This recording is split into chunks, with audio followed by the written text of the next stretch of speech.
শাহবাগে আছেন সহকর্মী রাশেদ আনিস, সেখানকার আরো খবর নিয়ে যোগ দিচ্ছেন আমাদের সাথে।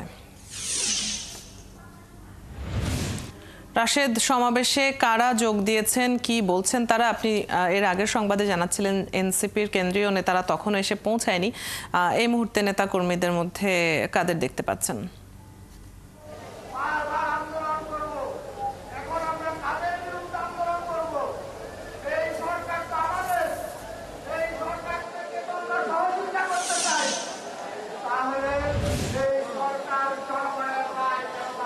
অদিতি, এখনো কিন্তু সিচুয়েশনটা একই রকম। এনসিপির যারা শীর্ষস্থানীয় নেতারা রয়েছেন তারা কিন্তু এখনো এসে পৌঁছাননি। তবে যারা নেতারা রয়েছেন এনসিপি, যারা এখন আসলে মানে মাইকে কথা বলছেন, তারা কিন্তু বলছেন যে আগামী 2 ঘন্টার মাঝে প্রায় 1 লাখ জনস্রোত হবে শাহবাগে।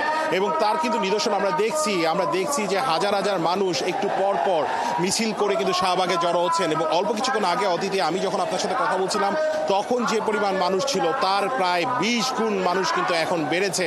এবং তারা যেটি মঞ্চ থেকে বারবার ঘোষণা দিচ্ছে যে 1 লাখ মানুষ জনস্রোত 1 লাখ হবে শাহবাগে, সেটি কিন্তু আসলে আমার দৃষ্টিতে মনে হচ্ছে যে হতে পারে যে 1 লাখ মানুষের সমাগম কিন্তু এখানে হবে। মূলত আপনি জানেন যে গতকাল রাত 10:45 হাসনাত আব্দুল্লাহ, এনসিপির মুখ্য সংগঠক, তিনি কিন্তু বলেছেন যে 3 দফা দাবিতে, এবং সেই 3 দফা দাবির মাঝে রয়েছে সন্ত্রাসী সংগঠন হিসেবে আওয়ামী লীগকে ঘোষণা করে তাদেরকে নিষিদ্ধ করতে হবে। তার বাইরে কিন্তু আছে আন্তর্জাতিক অপরাধ ট্রাইব্যুনাল আইনে আওয়ামী লীগের বিচার করতে হবে, এবং সবশেষ সেটি হচ্ছে জুলাই সনদ ঘোষণা করতে হবে। আমি যদি একটু চিত্রটি দেখানোর চেষ্টা করি, অল্প কিছুক্ষণ আগে কিন্তু আমি দেখেছি যে ইসলামী আন্দোলনের যারা নেতাকর্মীরা রয়েছেন তারা একটি বিশাল বড় একটি মিছিল নিয়ে কিন্তু তারা একটু আগে যোগ দিয়েছেন। এবং সেই মিছিলে কমপক্ষে 5 থেকে 10 হাজারের মতো মানুষ কিন্তু এসেছে। এবং অন্যান্য যারা নেতাকর্মীরা রয়েছে তারা কিন্তু কিছুক্ষণ পর পরই আসছেন। এবং এখন কিন্তু এই যে শাহবাগ যে চত্বরটি রয়েছে সেটি কিন্তু পুরোপুরিভাবে লোকারণ্য বলা যায়, এবং বিপুল পরিমাণে জনস্রোত, এই জনস্রোত যত সময় পেরোবে তত কিন্তু বাড়বে। এবং আপনি আরেকটি বিষয় জানেন যে আজ রাত 8টায় উপদেষ্টা পরিষদে একটি বৈঠক আছে, যেটি আসলে জুলাই এই শাহবাগের মঞ্চ থেকে বারবার ঘোষণা দেওয়া হচ্ছে, এবং সেখানে কিন্তু কোনো একটি সিদ্ধান্ত আসতে পারে বলে তারা আশা করছেন আওয়ামী লীগ নিষিদ্ধের বিষয়ে। এবং সেই সিদ্ধান্ত যদি আসে তাহলে সেই সিদ্ধান্তের অপেক্ষায় কিন্তু তারা আছেন।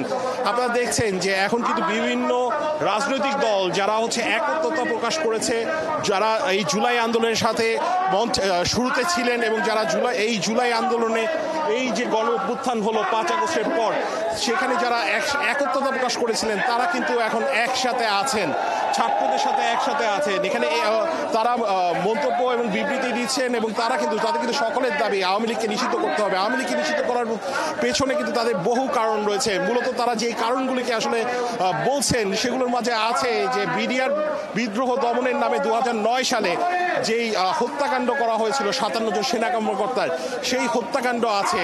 জুলাই যে বিপ্লব, সেই জুলাই বিপ্লবের হত্যাকাণ্ড প্রায় 1400-র উপর 2000 মানুষের যেই হত্যাকাণ্ড করা হয়েছিল, বা যেভাবে হত্যাকাণ্ড করা হয়েছিল সেই হত্যাকাণ্ডের বিষয়ে কিন্তু তারা প্রতিবাদ করছেন। তার পাশাপাশি কিন্তু শাপলা চত্বরে যে অপারেশন সার্চলাইট নামে 2013 সালে যে হত্যাকাণ্ড করা হয়েছিল সেই হত্যাকাণ্ডের বিচার চাচ্ছেন।